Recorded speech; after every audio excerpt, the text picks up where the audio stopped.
கிட்ட வரைக்கும் வந்துட்டேன்.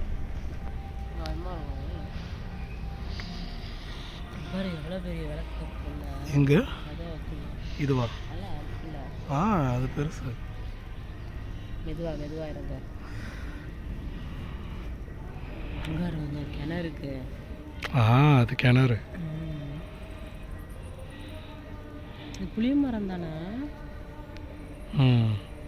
புளிய மரத்தில் இந்த புளிய மரம் மரத்துக்கு மரம் வரையும் திண்ணையாட்டம் கட்டியிருக்காங்க. சூப்பராக இருக்குல்ல.